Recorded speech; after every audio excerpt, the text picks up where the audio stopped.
किसान भाइयों नमस्कार। भारत सरकार के कृषि मंत्रालय के कार्यक्रम कृषि दर्शन में आपका स्वागत है। मेरा नाम है गौरव शर्मा। किसान साथियों, आज के कार्यक्रम कृषि दर्शन में हम चर्चा करेंगे CWC यानी कि केंद्रीय भंडारण निगम के बारे में। इस विषय पर आज कार्यक्रम में हम महत्वपूर्ण चर्चा करेंगे, लेकिन आइए उससे पहले कार्यक्रम में देखते हैं हमारा पहला सेगमेंट खबरें खेती की।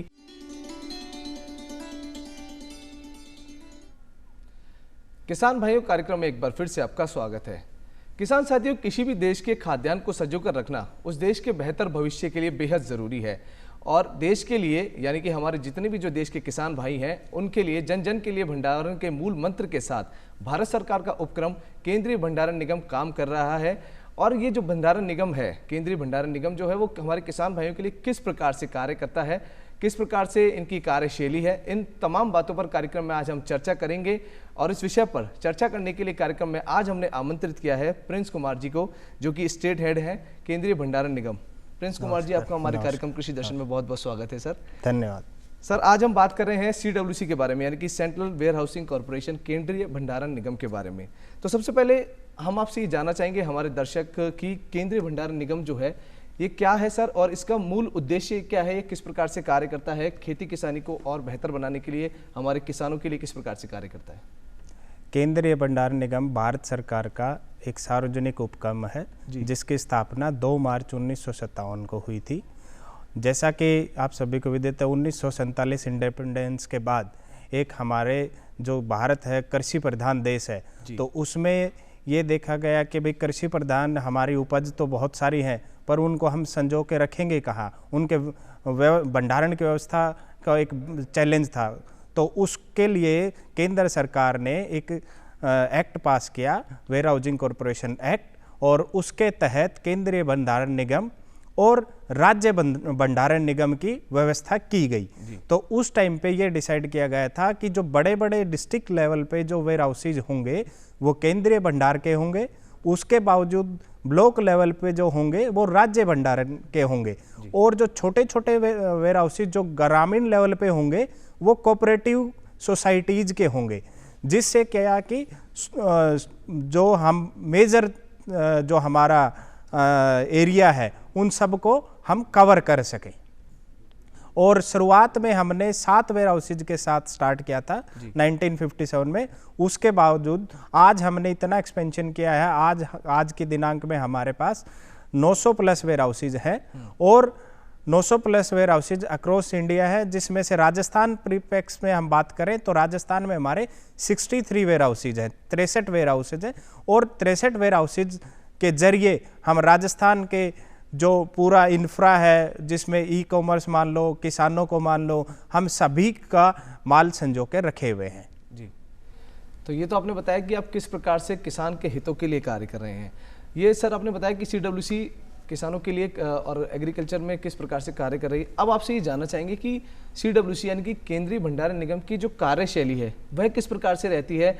अगर हम कृषि के क्षेत्र से अगर बात करें तो कृषि के अगर क्षेत्र में हम बात करें तो केंद्रीय भंडारण निगम बेसिकली जो किसानों को जो सपोर्ट करता है, मदद करता है, वो मदद करता है उनके जो उत्पाद हैं, जो फसल हैं, उन फसल को संजो के रखने में।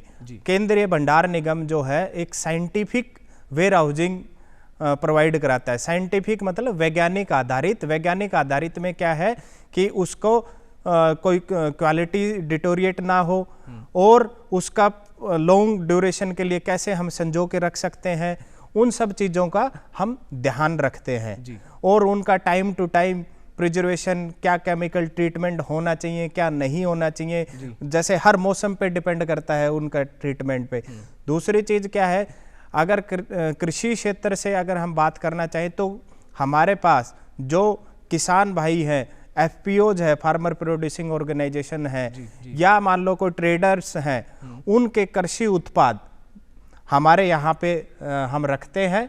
और के अगर किसानों के परिपेक्ष की बात करूं मैं, तो किसानों के हम भारत सरकार की तरफ से हम अलग से एडिशनल सब्सिडी देते हैं, जो हमारा टैरिफ होता है उसमें। जी।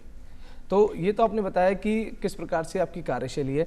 अगर सर अब मैं पूछूं आपसे, क्योंकि जो CWC है ये एक भारत सरकार का उपक्रम है, लेकिन और भी बहुत सारे भंडारण हैं, बहुत सारी संस्थाएं हैं जो इस क्षेत्र में काम कर रही है, तो केंद्रीय भंडारण निगम अन्य संस्थाओं से किस प्रकार से भिन्न है, आप इस बारे में भी हमें थोड़ा सा बताइए, हमारे किसान साथियों को बताइए। जैसा कि मैंने पहले बताया कि केंद्रीय भंडार निगम वैज्ञानिक स्टोरेज को आधार पर स्टोरेज करता है जी। उसका मतलब ये है कि हम उसको जो फूड ग्रेन है वो उसकी क्या जो कमोडिटी है, जैसे मान लो सरसों है, बाजरा है, गेहूं है, उसका पूरी हम एक स्टडी करके देखते हैं कि भाई किस टाइप के फूड ग्रेन को क्या किस टाइप का हम ट्रीटमेंट दे, जैसे मान लो कौन सा फ्यूमिगेबल है, नॉन फ्यूमिगेबल है, ठीक है, किस में केमिकल ट्रीटमेंट करना है। दूसरी चीज भंडारण की व्यवस्था के जो हमारे जो भंडारण होंगे उन सब के एक नियम है कि हमारा जैसे भंडारण होगा एक प्लेटफॉर्म में एक निश्चित हाइट पे होता है ताकि चूहे वगैरह उसमें एंट्री नहीं कर सके। ठीक, उसके बावजूद फिर उसमें क्या होता है कि हमारे जो भी भंडारण है गोदाउन, आप उनके स्ट्रक्चर देखोगे वो ऐसे हैं कि उनके गेट आमने सामने होते हैं ताकि प्रॉपर हवा का एरिएशन, क्योंकि वेंटिलेशन बना रहना बहुत जरूरी है। जैसे हम सांस लेते हैं ऐसे अनाज भी सांस लेते हैं, ठीक है, की जो फसलें, हाँ बिल्कुल, वो भी सांस लेते हैं क्योंकि उनका उनसे जुड़ाव बहुत है। तो अगर एरिएशन नहीं होगा तो क्या होगा कि उनमें इन्फेस्टेशन हो जाएगा जी। तो उन सब चीज़ों का ध्यान रख के हम एक एक पैरामीटर हमारे तय कि कैसे स्टोरेज होगी, कैसे केमिकल ट्रीटमेंट होगा जी। और जो नॉर्मल स्टोरेज एजेंसी जो अनसाइंटिफिक है उसके पास ये सारी सुविधाएं नहीं होती है। आपने बताया कि किस प्रकार से आप जो किसान हैं, जो हमारे मेहनतकश किसान हैं, अपनी फसल को आपके पास अगर रखते हैं तो उनकी गुणवत्ता में कभी कोई कमी नहीं आती है। बिल्कुल जी। सर अब हम बात करते हैं नवाचारों के बारे में, क्योंकि केंद्रीय भंडारण निगम बहुत सारे नवाचार कर रहा है खेती किसानी के लिए। अगर मैं आपसे जानना चाहूँ कि हाल ही के वर्षों में CWC में कृषि क्षेत्र में नए नए नवाचार जो लागू किए हैं उस बारे में आप हमें थोड़ा सा बताइए कि कौन कौन से नवाचार हैं जो हमारे किसान भाइयों के लिए लाभकारी सिद्ध हो रहे हैं, हाल ही में जो नवाचार हुए हैं। हाल ही में भारत सरकार ने पिछले साल ही एक क्रेडिट गारंटी स्कीम स्टार्ट की थी जी, जिसमें जैसे क्या हो रहा था, सरकार ने ये प्राय ये देखा कि हम वेयर हाउस रिसीट इशू कर देते हैं जी, और किसानों को ऋण लेने में मुश्किलें आ रही थी। तो उस चीज़ों को ओवरकम करने के लिए भारत सरकार ने एक क्रेडिट गारंटी स्कीम स्टार्ट की, जिसमें क्या होगा, जो लेंडर हैं, जो बैंक्स जो लोन प्रोवाइड कराएंगे जी किसानों को, उनमें एक विश्वास जगाने के लिए कि भाई in case of any default, अगर मान लो आपका पैसा नहीं आ पाता है किसी वजह से जी, तो केंद्र सरकार उसकी एक गारंटी उनको दे रही है, जिससे उनको विश्वास बढ़े किसानों में, और वो ज़्यादा से ज़्यादा, इवन विश्वास आज भी है, ऐसी बात नहीं है कि विश्वास नहीं, बट कुछ बैंक, कुछ फाइनेंशियल इंस्टीट्यूशन क्या है, थोड़ा सा हिचकिचा रहे हैं जी। तो वो हिचकिचाहट जो है वो दूर हो जाए और उसमें किसानों को फायदा मिले। एक तो हाल ही में ये नवाचार किया है हमने।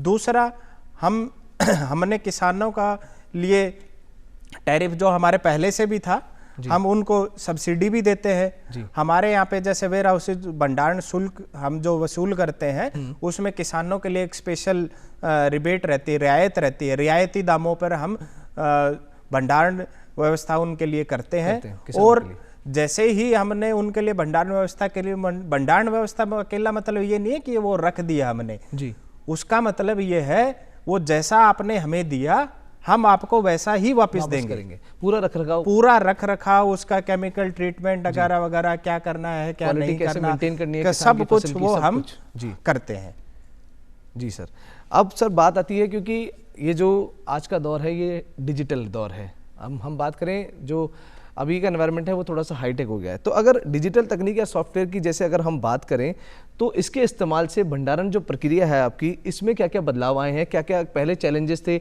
अब क्योंकि डिजिटल हो गया है सब चीज़ें, तो डिजिटल होने के बाद कुछ चैलेंजेस कम हुए हैं, क्या क्या सुविधाएं आपके लिए हुई हैं? देखो, डिजिटलाइजेशन ने तो हमेशा किसी भी सेक्टर की हो जी, हेल्प तो की ही है। बिल्कुल। हमारे यहाँ पे भी डिजिटलाइजेशन, अगर मैं पहले की बात करूँ, पहले सारी एंट्री हमारे रजिस्टर्स में होती थी, मैनुअली सब होती थी जी। तो उसमें क्या होता था, कुछ गलतियां हो जाती थी, पूरी कैलकुलेशन। अब एक एक गोडाउन में 5-5, 10-10 लाख बैग रहते हैं, बोरियां रहती हैं, तो उनकी पूरा मेंटेन करना, ये सब रख रखाव में उनका पूरा हिसाब किताब में कोई मानवीय भूल हो जाती थी। ठीक है। और अब जैसे मान लो किसान का माल आया या किसी भी का भी माल आया, हमारे एंट्री हुई, तो उसका जैसे पहले तो वेमेंट होगा, वजन होगा, फिर वो गोडाउन में जाएगा। ठीक है। अब हमने क्या किया, डिजिटलाइजेशन की हेल्प से हमने स्टार्टिंग से लेके आखिर तक सारा ऑनलाइन कर दिया कि जैसे ही एंट्री की, उसका जो पेमेंट होगा उसका वो अपने आप हमारे कंप्यूटर में कैप्चर हो जाता है। किसी की कोई मैनुअल इंटरवेंशन का कोई वो जरूरत ही नहीं है कि भाई कोई मानवीय भूल त्रुटि वगैरह वगैरह ना हो, बहुत उसके कम चांसेस। हाँ, कम चांसेस होते हैं। उसके अलावा हमारे सारे वेयर हाउसेज हैं, उसमें सीसीटीवी कैमराज हैं जिनका एक्सेस कोई भी हमारा जो जिनका माल रखा हुआ है वो उसको देख सकता है कि भाई मेरा वहाँ पे क्या वेयर हाउस, फला वेयर हाउस में मेरा माल रखा हुआ है, वहाँ पे क्या कंडीशन है, कैसा है, कैसा रख रखा हो रहा है, कैसा नहीं हो रहा। विश्वास है कि हाँ, ट्रांसपेरेंसी है, वो अपनी फसल को, अपने उत्पाद को देख सकता है। बिल्कुल। और किसान तो उस उत्पाद का मालिक है जी, तो वो मालिक तो आके कभी भी देख सकता है, आके भी देख सकता है और वैसे भी देख सकता है। और दूसरी चीज, जैसे ही वो रखता है तो हम एक रसीद जनरेट करते हैं, तो वो रसीद क्या होता है, ऑनलाइन हम जनरेट करते हैं और उस तक किसान तक पहुंच जाती है आसानी से। ठीक है। इसके अलावा जो जो हम उसका क्या ट्रीटमेंट कर रहे हैं, जैसे मान लो हम हर 15 दिन पे हम फोर्टनाइटली उसका इंस्पेक्शन करते हैं, हर 15वें दिन उसका गुणवत्ता की जांच की जाती है, फिर हर महीने उसका मिलान किया जाता है हमारे उससे। तो वो क्या क्या स्टेप हमारे वेयर हाउस मैनेजर ले रहा है वो सारी हिस्ट्री उसको देख सकता है किसान। हम उनको एक लॉगिन आईडी, एक पासवर्ड दे देते हैं, उसके हेल्प से वो सारी चीजें अपनी ट्रैक कर सकता है जी। और जैसे डिजिटाइजेशन जो मैंने आपको बताया, इवन जो वेयर हाउस रसीद जो हमने दी उसकी वो ट्रेडिंग भी कर सकता है, फर्दर आगे भी कहीं बेच सकता है, तो उसको कहीं जाने की जरूरत नहीं होती। हाँ सर, ये वेयर हाउस रिसिप्ट जो है, इसके ऊपर हम आपसे महत्वपूर्ण विस्तृत में जानकारी लेंगे, अभी हम इसी पर आने वाले हैं। सर, अगला जो मेरा सवाल है, आपने बात की आर्थिक लाभ की और केंद्रीय भंडारण निगम किसानों के आर्थिक लाभ के लिए कार्य कर रहा है, तो सर कभी कभी क्या होता है कि किसान जो होता है उसे अपनी फसल का उस वक्त जब अपनी फसल को बेच रहा है उसे अच्छा दाम नहीं मिल पाता जितनी उतनी मेहनत की है किसान ने, तो वो अपनी फसल को भंडारण कर देता है। लेकिन फिर भी कभी कभी होता है ना कि हर किसान को पैसे की जरूरत तो होती है, तो ऐसी स्थिति में सीडब्ल्यूसी किस प्रकार से कार्य करता है? देखो, हम किसान को क्या होता है कि वो हर चीज़ एक शॉर्ट टाइम की प्लानिंग करके चलता है जी। कि मेरा जैसे फसल होगी तो मैं, मेरा ये प्रॉमिस है या मेरे ये रिस्पॉन्सिबिलिटी है, इनको मैं पूरा करूंगा, फिर वो अगली फसल की प्लानिंग करता है। ठीक है। उसके पास इतना टाइम नहीं होता वो इधर उधर जाके अपनी फसल का मतलब उचित दाम के लिए वेट करे। ठीक है। तो उन सभी चीज़ों को देखते हुए भारत सरकार की एक पहल से ये हमने एक ENWR स्टार्ट की है, जो हमारी रेगुलेटरी अथॉरिटी है WDRA ने। और ये जो WDRA रजिस्टर्ड वेयर हाउसेज हैं उन सभी में ये ENWR देना अनिवार्य है। अब ENWR क्या है? नॉन नेगोशिएबल वेयर हाउस रसीद, मतलब आप उस रसीद को लेके आप किसी भी बैंक में जाइए और उस बैंक से आप रिक्वेस्ट कीजिए कि ये जो मेरा माल वहां पे रखा है जी, और मुझे इसके बदले मेरे को पैसा चाहिए जी, लोन चाहिए। हाँ जी, लोन चाहिए मतलब जी। तो बैंक क्या करता है, उस वेयर हाउस रसीद को अपने पास रखता है जी, और उस रसीद के अगेंस्ट उनकी एक सर्टेन लिमिट है, मतलब नॉर्मली जो प्राय देखा जा रहा है 70 से 75% बैंक उनको लोन दे देता है जी। ठीक है। अब पहले ये रसीद जो थी मैन्युअली जारी की जाती थी जी, आजकल इनको भी इलेक्ट्रॉनिकली जारी किया जाता है। ठीक है। ठीक है। हमारे वेयर हाउस में जैसे ही आप आए, एक आपकी 2-4 डिटेल किसान की हम लेते हैं, उसको रजिस्टर करके उसकी ई वेयर हाउस रसीद उसको तुरंत वहीं के वहीं हम जनरेट करके दे देते हैं। उसमें वेयर हाउस रसीद में गुणवत्ता भी लिखी रहती है जी कि भाई कौन सी कमोडिटी, कौन सी फसल हमारे यहाँ पे जमा कराई है, उसकी क्या गुणवत्ता है, क्या मॉइस्चर कंटेंट है, क्या नहीं है, कितना फॉरेन मैटर है, हर चीज हम उसकी पूरी चेक करके एक एक चीज उसमें लिख देते हैं। अब वो लिख के वो इश्यू हो जाएगी। उसके लिए किसान को हमारे वहाँ पे वेट करने की जरूरत नहीं है, वो अपने घर जाए, उसके उनको अपने अकाउंट में वो वेयर हाउस रसीद मिल जाएगी जी। सेम डे ही हम जारी कर देते हैं। और अगर मान लो वो कोई ऋण सुविधा लेना चाहते हैं तो वो हमें बता दें कि कौन से बैंक से लेनी है उनको। अब जैसे सपोज करो किसी भी नेशनलाइज बैंक से उन्होंने XYZ से लेनी है जी, तो हम उस बैंक में उस वेयर हाउस रसीद को ऑनलाइन ही ट्रांसफर कर देते हैं। मतलब किसान को जाने की जरूरत नहीं है, वो ब्रांच में जाने की जरूरत नहीं है, किसान को जाने की जरूरत नहीं है, हम उसको वहां भेज देंगे जी। और बैंक को इंटीमेट कर देंगे कि ये जी वेयर हाउस रसीद है, इसके अगेंस्ट फला किसान है, उसको ये ऋण सुविधा लेनी है, उसकी फसल के एवज में इतना ऋण चाहिए उसे, और इसका ये स्टॉक, इसकी ये गुणवत्ता का माल हमारे यहाँ रखा हुआ है जी। अब मैंने जैसे पहले भी बताया था, शुरुआत में क्या था, कुछ बैंकर्स हिचकिचाते थे कि भाई मेरे साथ मान लो कुछ धोखा हो गया या कुछ और हो गया जी, तो मेरा पैसा कहाँ, मैं रिकवर कहाँ से रिकवर करेंगे। तो सरकार ने उसके लिए नियम बनाए जी। सरकार ने जो जैसे हमारी जो अथॉरिटी, रेगुलेटरी अथॉरिटी है WDRA, अब WDRA ने भी नॉर्म्स बनाए जी कि जो वेयर हाउस मैन उसको इश्यू करेगा और जो गुणवत्ता उसने वहां पे लिख दी है जी, उसी गुणवत्ता का माल देना वो उसकी जिम्मेवारी होगी जी। तो हमारी जिम्मेवारी तय हो गई बिल्कुल। अब रही बात बैंक की जी, बैंक के लिए मैंने बताया लास्ट ईयर भारत सरकार ने क्रेडिट गारंटी स्कीम स्टार्ट की है जी, जिसमें 1000 करोड़ रुपए इन्फ्यूज किए।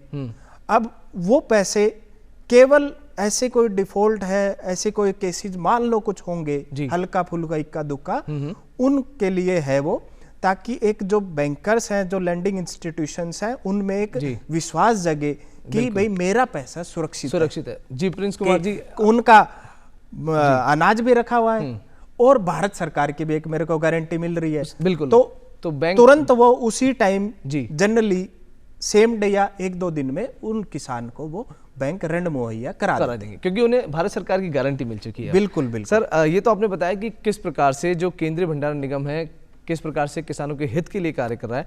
अब हम बात करते हैं कि क्योंकि बहुत सारे किसान हैं जो केंद्रीय भंडारण निगम से जुड़ना चाहते हैं, इसका लाभ लेना चाहते हैं, तो भविष्य में किसान के हितों के लिए और कृषि क्षेत्र को और आगे बढ़ाने के लिए आपकी क्या क्या योजनाएं हैं, क्या क्या नवाचार हैं, इसके बारे में आपसे थोड़ा सा जानना चाहेंगे सर। जैसे किसानों को हमसे जुड़ने के लिए हमारे जो नियर बाई वेयर हाउसेज हैं उनमें कभी भी विजिट कर सकते हैं, वो कभी भी देख सकते हैं हम कैसे रख रखाव कर रहे हैं। दूसरी चीज, हमारा एक खुद सामाजिक दायित्व है जी कि किसानों के लिए और किसानों के उनके भलाई के लिए जितना भी हो सकता है हम वो काम करें। किसानों को हमारे हर वेयर हाउस को टारगेट दिए हुए होते हैं हम ना, हम हर साल 200 किसानों को प्रशिक्षण देते हैं जी, एक वेयर हाउस जी। मतलब आप ट्रेनिंग प्रोवाइड देते हैं, भंडारण किस प्रकार से करें? एक वेयर हाउस 200 जी। अब मान लो 63 वेयर हाउस है तो 63 गुना 200 ओके, ठीक है जी। हम इतने वेयर हम किसानों को प्रशिक्षण का टारगेट रखते हैं जी, जो गांव-गांव जाके पंचायतों में जाके उनको भंडारण के रख रखाव, पोस्ट हार्वेस्टिंग मतलब कटाई के बाद उस अपने भंडारण को कैसे रख सकते हैं, कैसे उनको क्या क्या स्टेप लेने चाहिए उनके बारे में वो बताते हैं जी। इसके अलावा अभी हमने इसी साल भी शुरुआत की है 3 ट्रेनिंग प्रोग्राम। जैसे ये तो थे हम एक ही दिन जाते थे और वहां बता के आ जाते थे जी। 3 ट्रेनिंग प्रोग्राम हमने रेजिडेंशियल ट्रेनिंग प्रोग्राम करवाए जिसमें उनकी रुकने की भी व्यवस्था की गई जी। 2 दिन के रेजिडेंशियल प्रोग्राम थे 3 जगह, जैसे बारा में, भरतपुर में और फलोदी में जी।